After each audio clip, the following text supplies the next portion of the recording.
My name is David Ramirez.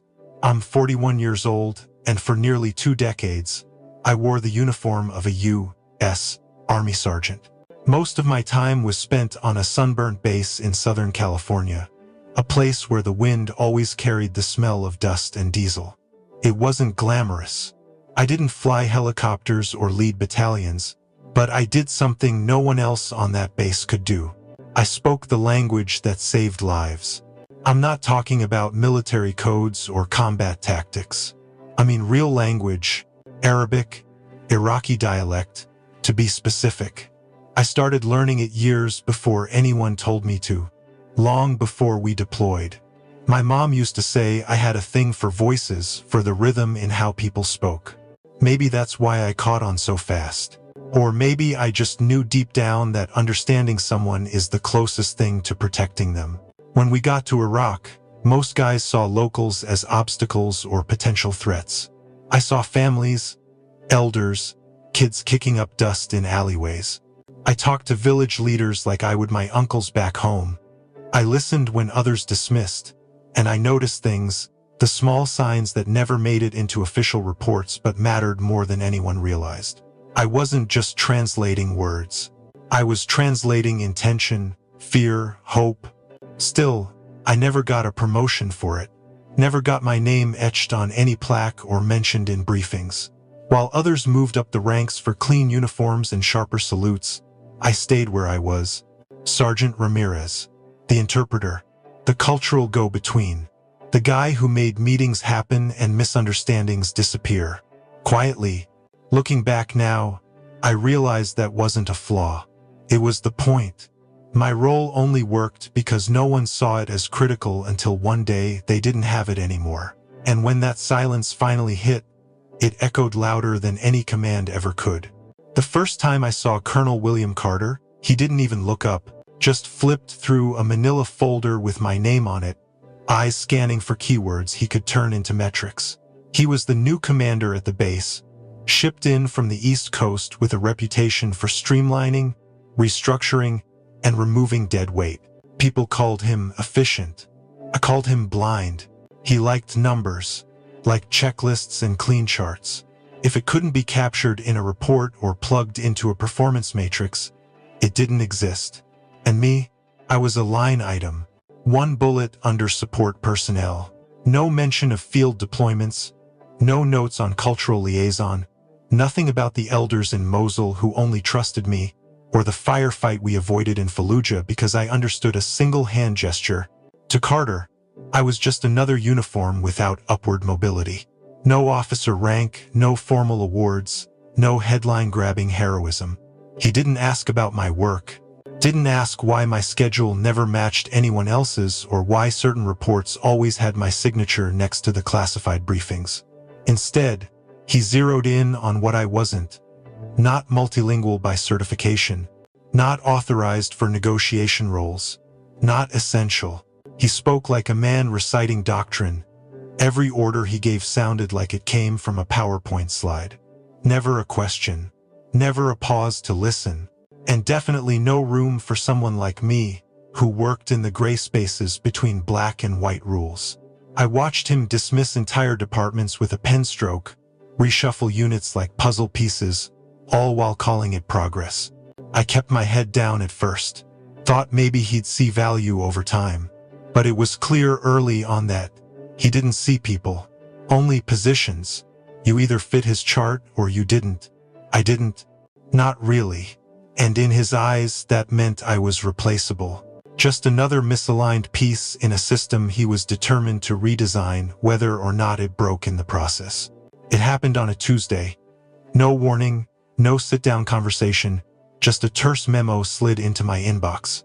Effective immediately, Sergeant David Ramirez is reassigned to administrative support. No explanation, no mention of the years I spent bridging worlds.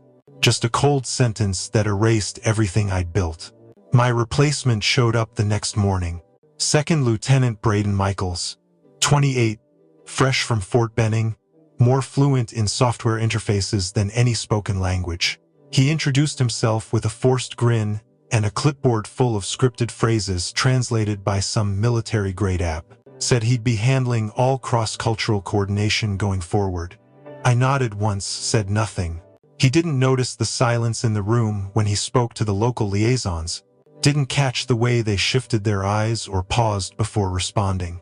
He didn't see what I saw because he didn't know how to look. He had tools, not understanding. He had credentials, not trust. I packed up my things without a word. No one stopped me. A few soldiers gave quiet nods as I walked past, the kind that said more than they could out loud. They knew. They'd seen what I did. But in Carter's system, none of that counted. I didn't fit the model. So I was removed. The office I was moved to had no windows. Just a desk and a locked cabinet filled with old personnel files. I sat there that first day and stared at the wall for hours. Not out of anger, out of clarity. I'd spent years keeping things from falling apart. Now I could feel the cracks starting to spread. I didn't push back. Didn't write a complaint. That wasn't how I was built. But I knew, deep in my gut, something had shifted. Something was wrong.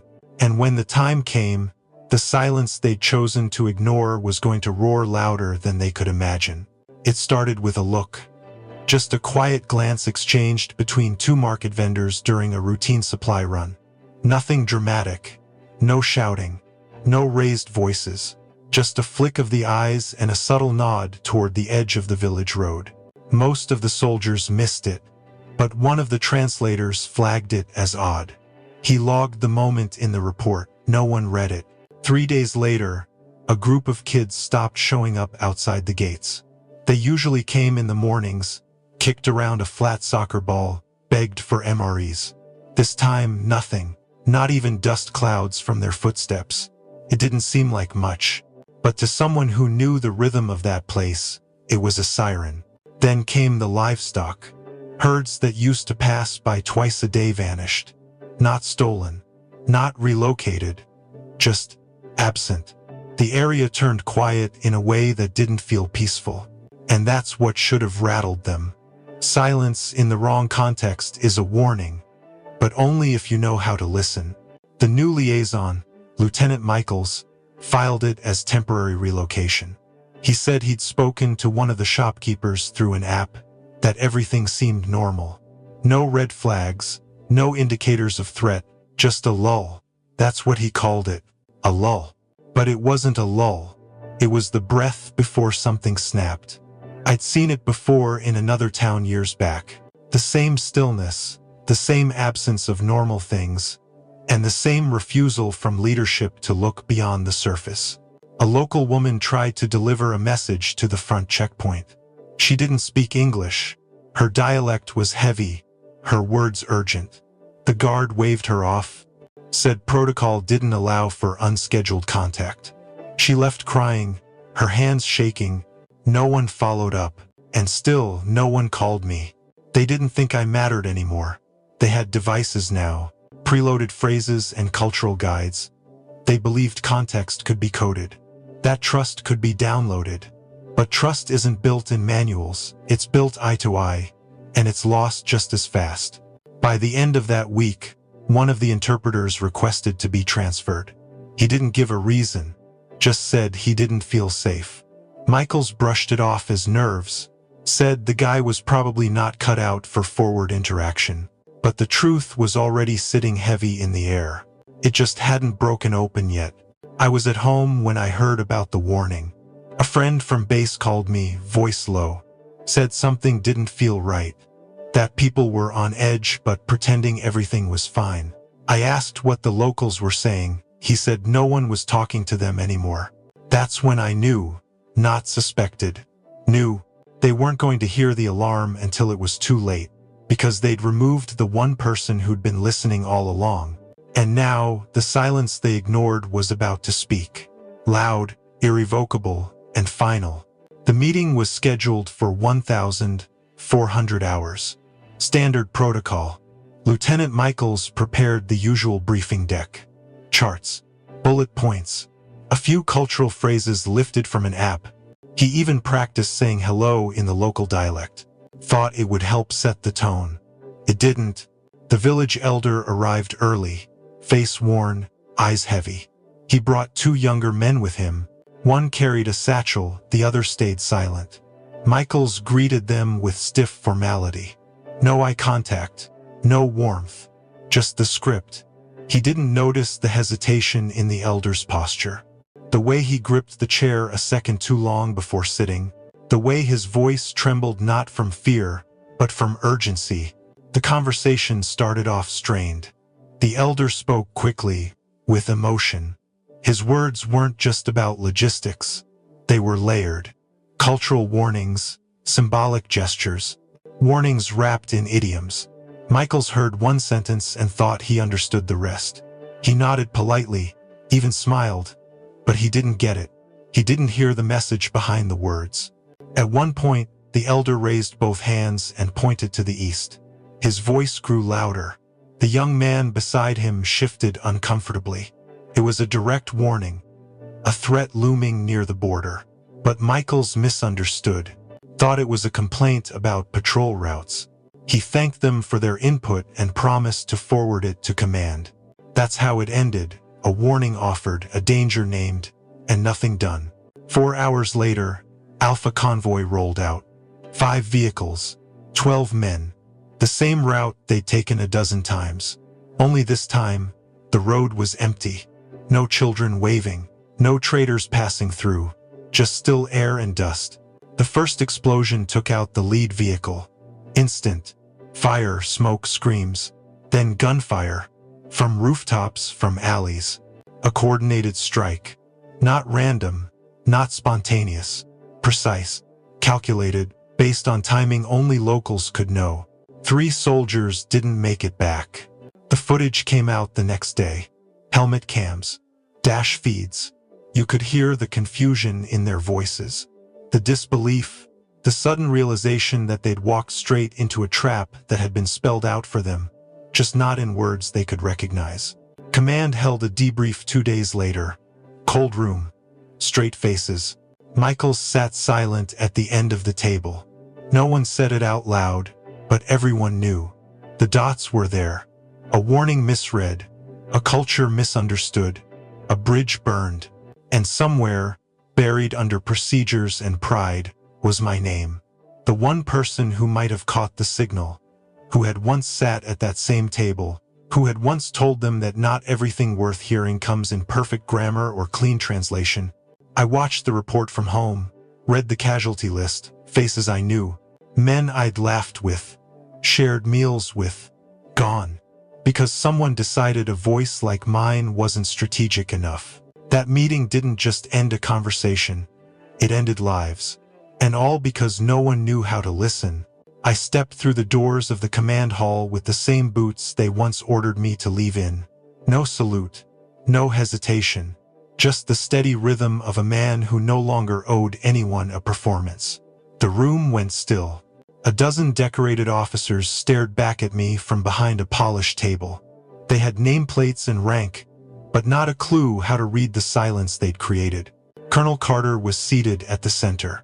No nod, no greeting, just a tap of his pen and a glance toward the chair across from him. I didn't sit, not right away. I wanted them to feel it, the shift in the room, the weight they couldn't measure with spreadsheets or after-action reports. Major Fields began to speak, some line about protocol, some sentence stuffed with too many syllables. I let her finish. Then I stepped forward and placed a single folder on the table. No speech.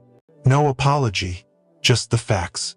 Inside were my field reports, notes from engagements they never bothered to translate, witness statements from locals who had warned us, and a map with 3 red circles that lined up exactly with the ambush site. Carter leaned forward, eyes scanning the first page. He looked up, ready to push back. I spoke before he could open his mouth. You asked why I wasn't strategic enough. That was the only sentence I gave them. Then I turned and walked out. No raised voice. No slammed fists. No demands for reinstatement. Just clarity. Cold and undeniable. They didn't stop me. Couldn't. Because in that moment they all saw it. The mistake, the arrogance, the cost of valuing protocol over presence. The room stayed quiet as I reached the door. It wasn't fear. It was shame. The kind that lingers long after the last report has been filed. Outside, the sky was clear, the air dry. I didn't look back. By the time the folder made its way to Central Command, I was already back home. Coffee brewing. The silence comfortable again. A week later, I got the call. Not from the base. From someone higher. A civilian liaison from Washington. They wanted me to consult. Train teams. Build systems that wouldn't fail just because someone didn't know how to ask the right question. I agreed. On my terms. They asked what title I preferred. I said none. Just let me be the guy who listens when no one else will. Sometimes justice doesn't need a gavel or a headline. Sometimes it walks in, says one sentence, and leaves the truth sitting in the middle of the room like a weight no one can lift. I didn't go back for revenge. I went back to remind them what they lost. And when I left, they finally understood. Silence isn't weakness. It's a language of its own. And sometimes, it's the only one worth speaking. They called it a cultural sensitivity initiative. I called it something else. Redemption. The Pentagon reached out 6 weeks after the debrief. Someone had passed along my reports. Someone else had seen value in a voice that once sat quiet at the back of a room. I didn't fly in on a government jet. I booked my own flight, wore a plain suit. No ribbons, no ceremony. The briefing room they assigned me was small. No cameras, no press. Just a circle of people who actually wanted to listen. Some had stars on their shoulders. Others wore plain clothes and carried notebooks. They didn't ask me to speak like a soldier. They asked me to teach like someone who had lived it. They listened, not out of obligation but out of need. They asked about nuance, about gestures, about how trust breaks in places where translation fails. And they stayed after the session ended. Asked more, not for answers but for understanding. There were no photo ops, no LinkedIn posts. I didn't want them. I wasn't there to rebuild my image.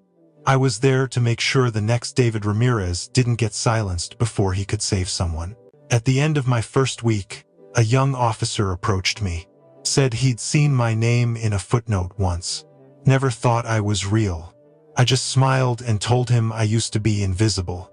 That sometimes, the best lessons come from the ones no one thought to write down. I left the building that day without looking back. Not because I was done, but because I was finally seen. And for the first time in years, I felt like I belonged.